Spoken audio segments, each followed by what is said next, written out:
Yay. Hey guys, and welcome to Growing Gratitude. It is I, Becca Lori Hector, here from my spot with the crappy sound and the terrible lighting and the Sunday hair. Don't care.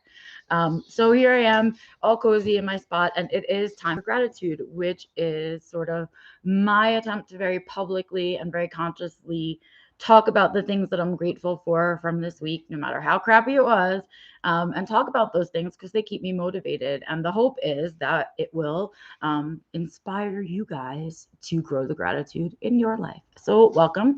And yay, it's Sunday.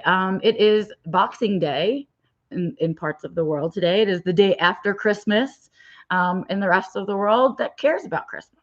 And I have to tell you guys, morning CV, I have to say, this year was sort of Christmas light. It felt like I didn't feel very Christmassy. I didn't feel in the Christmas spirit really kind of at all. And I think it's because Antonio and I have just been busted tired. We're just tired all the time because we're working so hard right now. And so it really just became the goal of the day was to sit still and do nothing, which is incredibly difficult for both of us. Me more so mentally, I think. Hard for me to sit and do nothing and not worry and think about things and all of that, or create things or do something that uses up my mental energy. And I think for Antonio, it's more physical energy and just not sitting still. And so the two of us kind of struggle with rest, which is such a weird thing to say, that you struggle with rest. But that's sort of when I think we've both been living high cortisol lives for the last few months. As you guys know, it's been like transition after transition after transition and like adjustment after adjustment after adjustment to schedules and all of this stuff and just kind of getting into that. And I think it just has finally caught up. And then for me, of course, at this time of year, it's that feeling right behind all of the many layers of jello that is the depression. And so, yeah, it's that kind of I don't know, feeling to it. And so it was really a good day to rest. Hey, Bernard. Hey, Burnett. How are you guys? Thank you for taking time out of your day to join me for gratitude. And so, yeah, it was just that kind of week. But things did happen nonetheless. And of course, there were things that motivated me through the week. And some of it was just looking forward to doing nothing, which is so weird, but not weird. You'll get it. You all get it. That. Hey, Bill. Good morning. And so, yeah, it's sort of that kind of week. So before I get into my gratitudes, which let me just tell you guys, I haven't even written them down. So I'm going to have to do one of those where I have to kind of go through the week in my head and remember what happened this week. And so, but before I get there, we are in the last few days of December, you guys. And of course, I'm pushing to grow the channel to get to 1,000 subscribers. Not feeling like we're really going to get there this month, but I really appreciate the support that you guys have given me and the growth that I did have, which was really, really nice. And the people that did come out of their way to support me, and those of you that even participated in the contest, which has been fun to do the giveaways and kind of experiment with how that all works and that kind of thing. So yeah, it's been fun. And so today will be one of the last few days of giveaways. I know I've been threatening to upload a video, not at the times of the live streams, and that will be coming. So you better be subscribed to the channel and have your notification bell rung, because the one that I do upload is going to be big prizes only, which means I will probably be doing only the one-on-ones in that upload video. So if you are looking to win a one-on-one with me, and that's the prize you were looking to win, you better be subscribed, because you need to be subscribed to win. But you also need that notification bell, because somewhere off schedule, I'm just going to upload a video in the next week. And that's the one that's going to contain the giveaway for the one-on-one. So if that's something that you're interested in grabbing onto, please make sure that you subscribe today. If you've already won a prize, don't care. You can win too. Who cares? And also, you know, if you think maybe it's too late and somebody else might have won, you may be surprised that that is not the case. So please make sure that you go ahead and subscribe to the channel. And if you guys don't mind and have the time and energy and spoons to share the channel, that is always appreciated on my end. So thank you guys for all of that. But let's make our way into the gratitudes now. Let's kind of struggle through here. And so this week was a weird week because a lot of people were already taking vacation. And then some people, like me, are planning on taking some days off next week, right?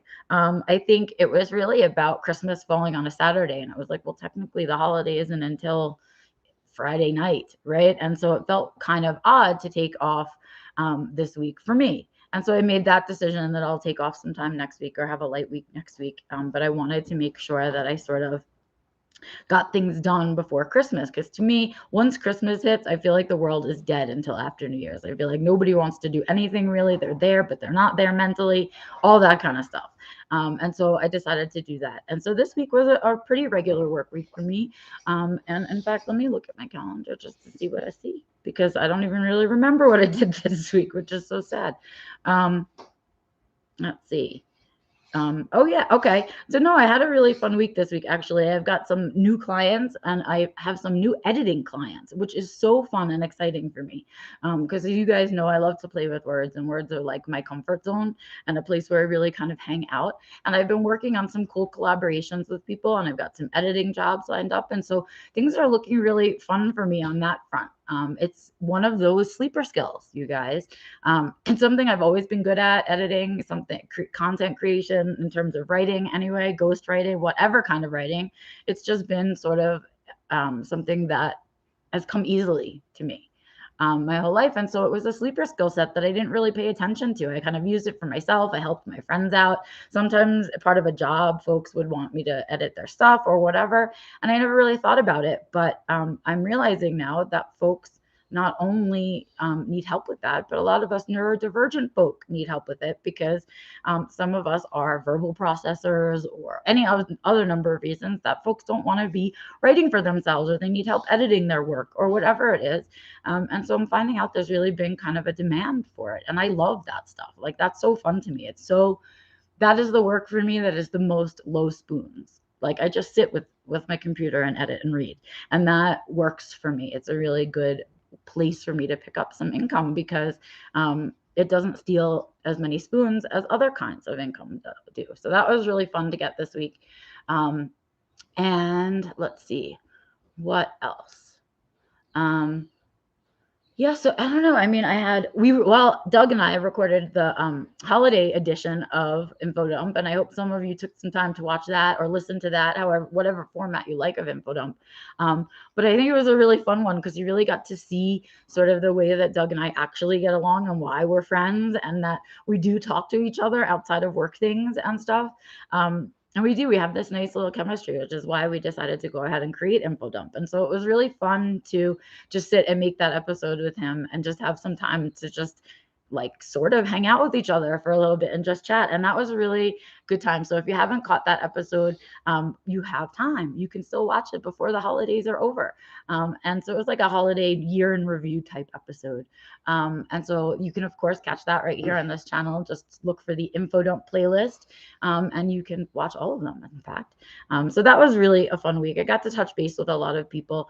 I know I talked to you guys last time about grant funding that I can't really talk about the details about, but it's been complicated because I am pushing a little bit in asking for this money, and pushing a little bit not just on the subject matter, but also on the way that we have built the proposal on it, and sort of pushing the envelope of having someone without a PhD leading research based on lived experience. Right.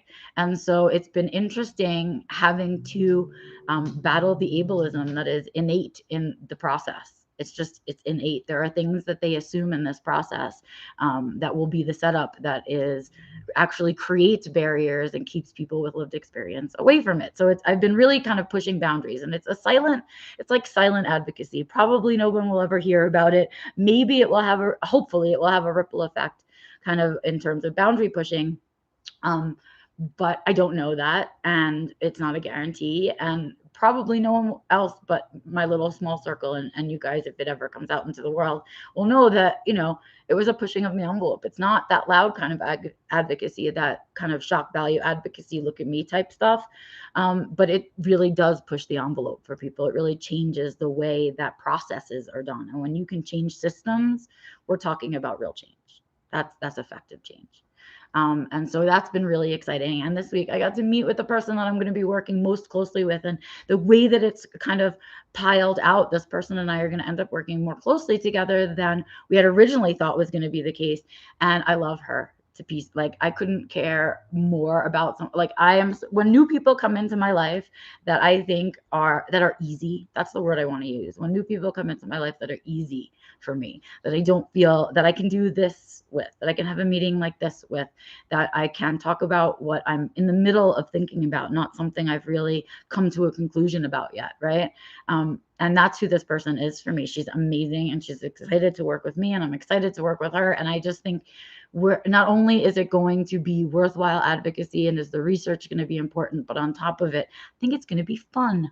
I think I might actually have fun doing it because I really, really enjoy working with this person, and we see the big picture in a similar way. And that's been really, really, really fun to talk to someone like that. And I love when my bubble gets bigger by a really good person. Like, yes, I didn't have to kick someone out. It got bigger, right? And so that was really good this week, and I'm super grateful for the way that the universe is letting that all play out, because it's been important in terms of feeling like I'm making a difference out in the world, right? So that's been exciting. And what else? Well,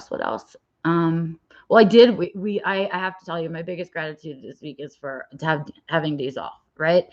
It was really like, dragging me through the last few weeks, just dragging.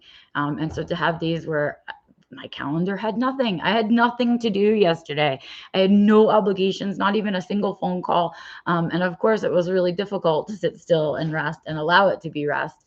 But really, that was something that I was so looking forward to this week. And today is the first day, actually, that I feel kind of like myself and not like I have the flu, right? Which is how I kind of feel when the depression and just exhaustion meet in this area. I just feel like at the beginnings of burnout almost, and it's really exhausting. And so for the last 2 days, I haven't had things demanding or pulling on me, and that has been a relief. And so today I feel back to myself. I've got a little bit of energy. I might actually want to do something today instead of hide on my couch. And so for that, I'm grateful, incredibly grateful. And I think my biggest gratitude for this week, and I guess I'll share it because I really haven't shared it at all. And I can't, again, it's something I can't share a lot of details about and blah, blah, blah, blah. But you guys, did it. I got a book contract. I can't believe it. So I don't know how much you know about writing and how much you know about the process of getting a book published and that kind of thing, but it's a lot of paperwork. It's a lot of proposals. It's a lot of compromise. It's a lot of meeting requirements. And then, of course, just having folks interested in your topic matter. And so this one kind of came to me in an odd way. It's something that I didn't really see coming, which is how the universe works, I think. And so, as you know, or those of you who have followed me for a really long time, something I've always felt strongly about is that, I'm sure that I have many, many books in me. There are tons, there are at least 5 that I can think of off the top of my head that I could write. But I've always held strong that as a writer and as someone who's a professional and as someone who's a disabled professional, that it's, waiting for a contract to write a book is the right way to use your spoons, if that makes sense. So like, I could sit and write a book by myself and then look for a publisher, but all of the spoons that I'm using to write is without any kind of guarantee that it's going to become something. Right. And of course, we can go the route of self-publishing these days, and that's fine. And I've considered it. But it's a lot of work and it's a lot of learning new things that I don't necessarily have the time and spoons for right now. Right. And so that's sort of where the book is at. Why don't you write a book back? Aren't you going to write a book back, book. Right. And it's like, well, no, not until someone is interested enough in the way that I look at the world and in the things that I'm talking about that they want a book from me. And then I will sit and write a book. And so it finally has happened. I was encouraged by a LinkedIn connection to send in a book proposal for a particular catalog set of books. It's a lived places kind of thing, and where you've kind of the intersection of your identity and the places that you've lived and things like that.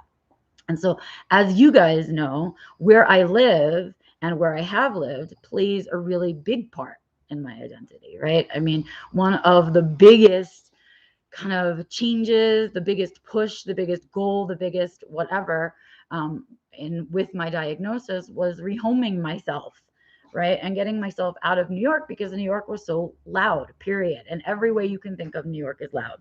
And so that is a big part of why I did self-defined living and why I did all of the things. And so I decided to put in a book proposal to talk about what it was like being an undiagnosed autistic person, right? Growing up in a very loud city, right? Knowing now, especially through the lens that I know sensory sensitivities are one of my biggest autism challenges, right? So it's a really important piece of my story, right? Not necessarily the SDL work and stuff, but that will come, you guys, because I'm manifesting it and it's going to come. The book that has to do with self-defined living will come. But this is the first one to go. And the first one, your first yes is the hardest. That's what the law of business is, right? Once you get your first yes, all the rest of the things are easy. All of the yeses that follow are easy to get, right? Same thing with funding. Yes, more yeses will be easy to get. Same thing with this book contract. Is it the topic that I want to write about so desperately? No, but it is an opportunity to break the dam. And so, yay. I'm super excited to sit down and be able to share what that experience was like for me, because there's not a chance that I'm the only person that grew up undiagnosed in the New York City public school system in the 80s. Not a chance. So I'm sure other people will understand that perspective. And I hope that there's learning in it, because the hope is that this is the kind of material that folks want to start including in their university classes, in their like in their syllabus and stuff like that. So when we talk about different cultures, because autism culture is coming, when we talk about autistic culture and we talk about other cultures in general, the lived experience is where we learn the most, right? And so in its own way, it's my little way of leaving a little nugget behind. If I'm no longer on this planet, right, it will stay after me, and it will leave its lessons. And so I'm excited to do that. I have a year to write it, which is going to be fun and challenging and all kinds of stuff, but that is a giant gratitude for me, because you guys, it's one of those end goals. Like, I talk to you guys about when we build goals, we want to balance our goals so that we have some long-term big end goals, and we have also some kind of smaller goals along the way, right? Like, yeah, while I'm working on this big one, I'm going to work on these tiny ones along the way, right? To keep the momentum, to keep things going.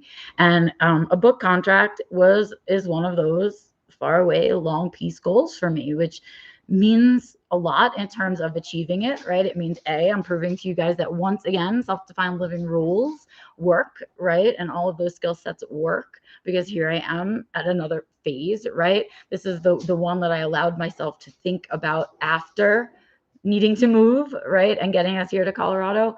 And here it is, right? And so what does that mean for me? It means yay, right? But it also means it's the end of something and the beginning of something else. So in its place lies this goal to write this book and to finish it and get it published, right? There's so much work to be done. And so another goal replaces it quite quickly. But at the same time, right, there has to be some kind of celebration, some kind of acknowledgement and happiness about achieving it, right? And so I've had a mix mosh of that, right? I've had some celebration and also some weariness, and also there's moments of, is this real? Is this a real contract? Let me have it checked. Is this person going to take advantage of me? Are they making it up, right? All of this stuff and all of that research. And so it's a thing, right? When we achieve our goals, it's not like, we get there and the gates open and the harps start and the lights arrive. No, it means, okay, you got here, you check that box, but right behind it's another box or another hill or however you want to look at another mile and path. But I'm so grateful, right? It proves to me, to you, to us who are working on this part of ourselves, that when we stay focused, when we stay aligned, when we stay in our lane, when we practice the pause, when we do all of the things that we talk about, we actually get there. We just can't control when it happens or in what package it arrives, right? Oh, Bill, thank you so much. I'm glad you're excited to hear about this subject. I'm like, sort of excited to write about it because I think it's a way for me to talk about when, oh, it just started snowing, you guys. Aw, it's snowing. Aw. Okay. This is probably brief, but it's snowing. And I'm excited to kind of talk about the way that trauma develops in this scenario, right? And so even though the topic is to talk about being undiagnosed, to me, the subtext of that is talk about the trauma, Becca, talk about where it comes from, talk about where it got created, because it is about where I was living. It is about what it was like growing up in that space, right? And why things were ignored and other things weren't ignored, and what trauma was created out of that process, right? And so it's going to be, I think, an important piece for me in terms of healing my trauma too. I think I'm going to be able to use it in that way as well and stay really mindful with it. But it's important. I think it's important for people to understand that something like your environment can create trauma, right? If we're not paying attention to where it is that we're living and where we choose to live and where we are allowing our spoons to get stolen. So I think that's it for me this week. I can't really think of much else. Oh, I do have one more gratitude today. My other gratitude is, yay, I actually made my tattoo appointment for this year for my birthday tattoo. So maybe, and when I get to being back alive this week, maybe we'll talk a little bit about my tattoos and why I do them every year and kind of what this year's is going to be and all of that stuff. So maybe I'll do a little tattoo sharing on Wednesday for the Wednesday live stream. That'll be fun to talk about and things like that. But I did that because the year of freedom is coming, you guys, or the year of free.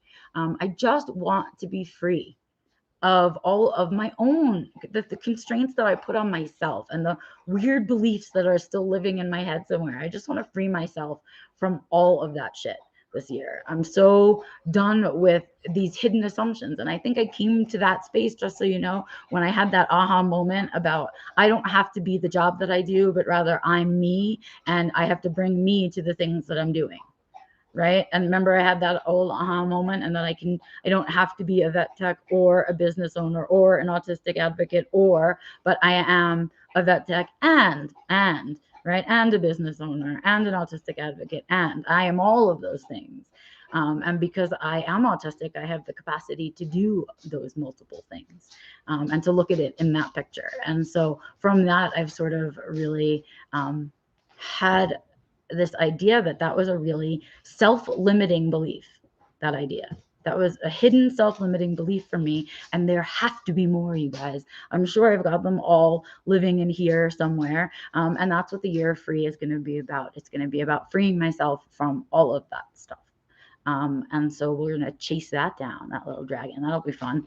And so, yeah, that's it for me, I guess, this week on Growing Gratitude. Thank you again for spending some time with me this Sunday to talk about the things in my life that I'm grateful for that keep me going and keep me motivated. It is now time for the giveaway. Yay!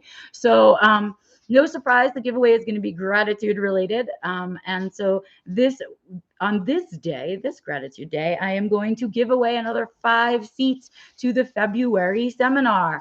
I am also going to be giving away 1 seat to the February live run of the Self-Defined Living course.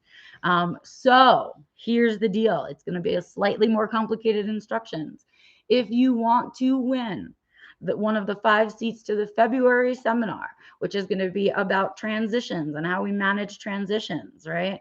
And that what that process is like. So if you're interested in that, you need to email me at info@beccalaurie.com. That's LORY.com. Or you can use the contact page on my website, and that is beccalaurie.com. Everything is in the description. The links to all that stuff is right here in the description of the video. And what you need to email me is first, whether you'd like to win the seat in the course or whether you're writing to win for a seat in the seminar. The first person to ask for the seat in the course will get it, and that's going to be the timestamp by the whatchamacallit, on the email. So the first person to ask for the course and timestamp first for the course will get that. And then the first 5 people to ask for a seat in the seminar will get that. You are welcome to enter for somebody else. If you want to gift somebody else a win to this course, to the seminar, whatever, you're welcome to write in for somebody. That would be great. So what I'm asking you to do is to send an email to that. And what you need to tell me is what you're writing in to win, for whom that person's email address, so I can register for them, whether it's you or the person you're writing in for, and I can register them for the course. So I need their name, their email address. You need to email it to me. And in that email needs to be something that you are grateful for from this week. No matter what you're asking for, whether it's the course or the seat in the seminar, the instructions are the same. Tell me what you're looking to win. Email me at info@beccalaurie.com. Tell me something you're grateful for, and make sure to include who the seat is going to. So first name, last name, and email address that they are to be registered under. Good luck. Go out there and send me an email. I want to know your gratitudes. And if you are not going to write in for the win of the giveaway, in that case, please still do your gratitude. That's what Growing Gratitude is all about. It's about me encouraging you guys to do your gratitude. So take some time today to very consciously, with much awareness, either go and sit somewhere and say your gratitudes out loud, write them down in a journal, share them in our Self-Defined Living group, send them to me in an email. You can post them on your Facebook page. You can go out into nature and scream them into the trees. You can go for a walk and say them silently. You can do whatever you'd like. Sit in the bath with your dog and tell your dog, I don't care, right? The point is to just know that there are good things that happened this week for you that helped you to get through the shit things this week. And that's the whole point, is to shift your focus, just to shift away from looking at all the shit and to start looking at the good stuff that's there. And so I hope that you guys will take some time to do that today. And of course, with the rest of your Sunday, get out there and seek joy, create joy, and share joy with each other. All the joys. I will see you guys out there, out and about on the interwebs. I'll be back, of course, next Sunday with the next Growing Gratitude. And of course, I'll be back on Wednesday with the next Being Becca Live. If you have not yet taken the time to subscribe to the channel, please do. And of course, your shares of this channel mean so much to me, as human beings need to see things 7 times before they act upon them. So I love seeing your shares in your feeds. Thank you guys so much for your support and your spoons and your time and energy. And I will see you guys out there. Have a good one. Bye.